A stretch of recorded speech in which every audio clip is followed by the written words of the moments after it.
Les podcasts du Figaro. Antoine de Taverneau, bonjour. Bonjour.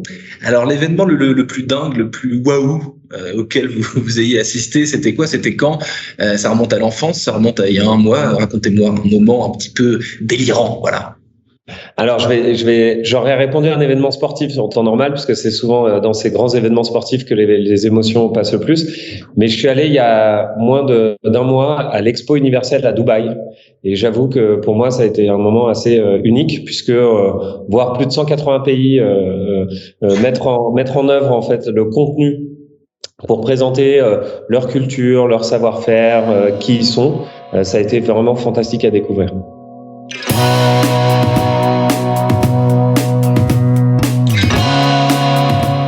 Bonjour à tous et bienvenue au Talk Décideur du Figaro en visio, avec aujourd'hui sur mon écran et également sur le vôtre, j'espère, Antoine de Taverneau, DG d'Auditoire, tout fraîchement entré dans le classement Choiseul, bravo. Auditoire, donc créateur d'événements et d'expériences pour les entreprises afin de les aider à déployer leur marque. Vous étiez avant DG de JL Events, donc c'est un univers que vous connaissez bien. Est-ce que pour ce genre de métier, Antoine de Taverneau, on peut parler de vocation, ou bien c'est quelque chose qui est arrivé comme ça, totalement par hasard? Alors, petite rectification, j'étais DG de Live by JL Events, qui est l'agence de communication du groupe GL. GL, c'est un mammouth industriel, voilà. Juste pour la petite correction.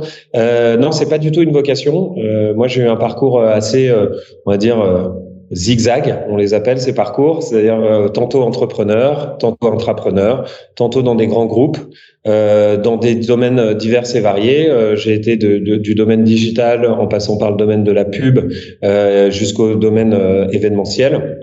Et effectivement, aujourd'hui, pourquoi l'événementiel? Parce qu'en fait, on est au carrefour de tous les axes de communication et on a besoin de créer de l'émotion et de l'attachement pour les marques et ses différents publics. Alors les confinements successifs, les précautions sanitaires parfois jusqu'au boutiste, ça allait être un peu à l'encontre de ce que vous venez de décrire, donc créer de l'émotion, des rencontres, des moments de partage. Comment est-ce qu'on s'adapte quand on est patron d'auditoire? En plus, vous l'êtes depuis 2 ans et demi à peu près, donc c'était tout frais, si j'ose dire. Comment est-ce qu'on raisonne quand d'un coup, on nous empêche un petit peu de bosser, quoi? D'abord, faut aimer les challenges, parce que c'est vrai que gros sens du timing, quand même, parce que le confinement est arrivé 6 mois après mon arrivée chez Auditoire. C'est la qualité des personnes qu'on a avec nous, des équipes qui nous permettent de nous adapter très vite. Nous, le shift, il était assez évident, on peut plus se retrouver physiquement, donc le digital a pris le relais, et donc ça a été plutôt dans notre capacité à nous adapter à ces nouveaux outils digitaux, à comprendre aussi les usages qui sont très différents des usages dans le physique, et donc l'agilité de l'agence permet de s'adapter très vite et de faire du test and learn sur pas mal de sujets. Donc finalement, comme en entreprise où on est en télétravail imposé, on réussit à bricoler, on réussit à communiquer et donc à faire son job. Est-ce que vous diriez, donc le business model a été chamboulé pendant la crise, la distance imposée vous a obligé à être un peu, c'est le moins qu'on puisse dire, créatif. Est-ce que désormais croisons les doigts, le monde commence à redevenir à peu près normal, est-ce que il y a certaines modifications qui sont pérennes? Est-ce que vous avez découvert des choses pendant cette crise que vous allez pouvoir réutiliser, qui vont rester tout simplement? Oui, complètement. Alors, il ressort une chose très intéressante de cette crise. D'abord, c'est que les gens ont besoin d'être ensemble, de se retrouver, de vivre des choses. L'homme est fait pour se sociabiliser. Donc, nous, ça, c'est une leçon. Le physique est en train de revenir, mais le changement durable, c'est qu'on a beaucoup d'audience à distance aujourd'hui à gérer. Quels que soient les publics visés, B2C, B2B, on a besoin de parler à des gens qui sont souvent à l'autre bout de la planète, tout en faisant vivre en réel des expériences à d'autres personnes. Donc c'est ça le vrai shift dans notre métier, c'est de trouver la manière de pouvoir créer une double expérience physique et digitale.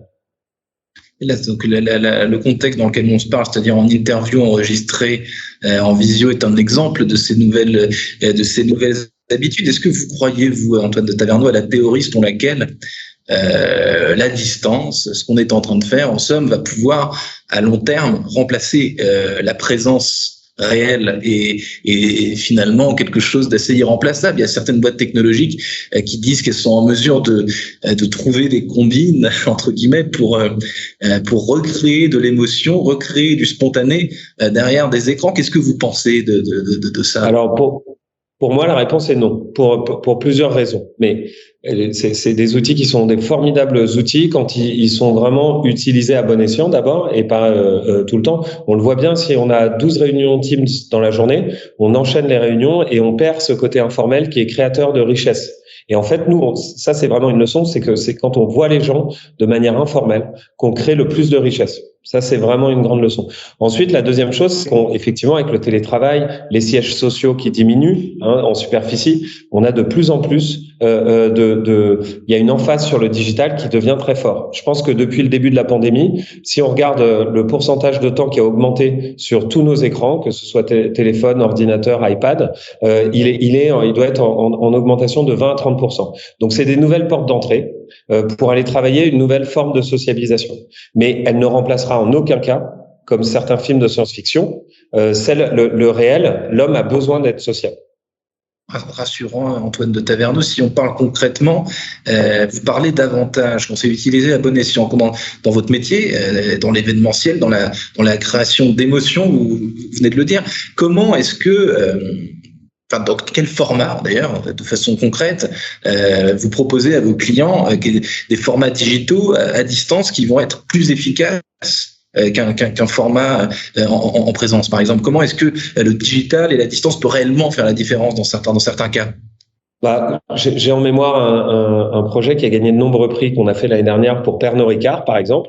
On a digitalisé physiquement l'île des Ambiers qui leur appartient dans le sud de la France pour le rendre accessible aux 18 000 collaborateurs pendant 2 jours de live event sur lequel il y avait du contenu à aller trouver un peu partout, du contenu RSE, du contenu RH, du contenu sur les différentes marques et avec des grands moments live qui étaient vraiment le côté émotionnel, les plénières d'ouverture, la soirée, la plénière de clôture qui étaient vécues avec les 18 000 personnes en même temps. Donc c'est un peu par ces outils un peu d'interaction et aussi on parle beaucoup de gamification d'expérience, c'est-à-dire que tout ce qui est en lien avec le gaming permet d'engager les audiences à distance. Mais encore une fois, ça permet de faire beaucoup de choses, donc d'élargir ses cibles, ça permet de parler à tout le monde de la même manière.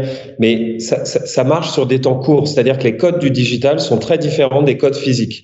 Le degré de concentration, le degré d'écoute, on voit souvent le double écran, on regarde son portable pendant qu'on est en train de regarder une vidéo sur son ordi ou à la télé. Il y a il y a des nouveaux codes qui arrivent, et aujourd'hui on parle beaucoup du métaverse.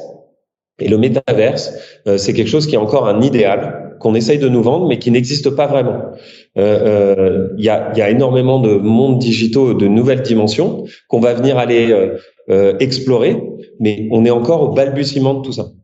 Le métaverse, j'ai l'impression, c'est amusant que vous en parliez, Antoine de Taverneau, j'ai l'impression que le métaverse est en train d'être ce que l'IA et l'intelligence artificielle était il y a quelques années, c'est-à-dire un buzzword qu'on utilise sans cesse, mais qu'on n'arrive pas à conceptualiser. Aujourd'hui, l'IA, on sait ce que c'est. Il y a des tas d'exemples concrets qui montrent ce qu'est l'intelligence artificielle. Le métaverse, c'est un petit peu ce qu'était l'IA dans une certaine mesure. C'est un buzzword qui fait fantasmer, qui nourrit beaucoup de débats, mais qu'on a encore du mal à préciser. C'est très informel, tout ça. Ouais, c'est très informel. Le métaverse a plein de définitions différentes.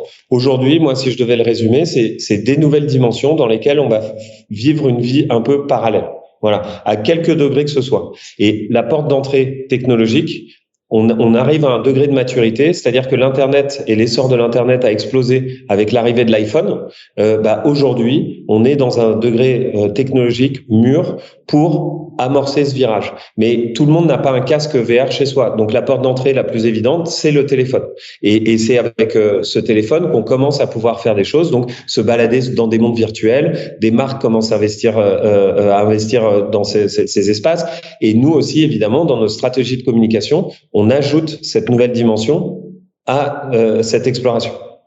Donc, si vous en parlez, j'imagine, Antoine de Taverneau, du métaverse, c'est que pour vous, c'est une porte d'entrée et un champ des possibles de demain dans ce que vous proposez à vos clients. Oui, c'est énorme. En fait, il y a des bons et des moins bons côtés au métaverse. Nous, on prend le bon, évidemment, et le bon, c'est la créativité à outrance. C'est redonner le pouvoir aux créateurs, c'est redonner le pouvoir à cet aspect communautaire et collaboratif. Et donc, c'est là-dessus que nous, on trouve très intéressant. Ça a commencé dans l'art. On voit qu'aujourd'hui, le fundraising l'utilise beaucoup, notamment c'est les NFT. Donc, c'est-à-dire que tout dépend du sens qu'on donne à ces actions, mais ce qui est sûr, c'est que ceux qui y vont sans stratégie ou sans aucun but, ça ne marche pas. Voilà. Donc le bon côté, vous l'avez décrit, et le mauvais, selon vous, le mauvais côté du métavers. Le mauvais dont on parle souvent, c'est il faut pas que ce soit un vecteur d'isolation. Voilà, il y a un film qui est très connu de Spielberg qui s'appelle Ready Player One, que je conseille à tout le monde parce qu'il est visionnaire. Je sais plus, il a 10 ans, je crois. Mais c'est en fait le résumé de ce film, c'est de dire qu'on diminue notre espace physique pour augmenter notre vie dans le digital. Et donc, c'est le mauvais côté du métaverse. Mais il y a plein d'autres côtés qui sont à travailler, qui favorisent les aspects sociables entre les gens, quoi. Donc, et il y a un lien à faire entre le digital et le physique. Et nous, agence événementielle et d'expérience, on est hyper bien placés pour créer des ponts entre le digital et le physique. Antoine de Taverneau, dernière question. Vous étiez, il y a quelques années, cofondateur d'un bar-restaurant dans le 6e arrondissement à Paris qui s'appelle le Schmuck. Le Schmuck même, oui, pardon. Et qu'est-ce que vous avez retenu de cette expérience ? Ah ben c'était une superbe expérience. On était plusieurs copains, dont l'acteur Gilles Lelouch avec nous. C'était une super expérience humaine avant tout, et puis d'entreprise sur un métier qui est vraiment pas facile.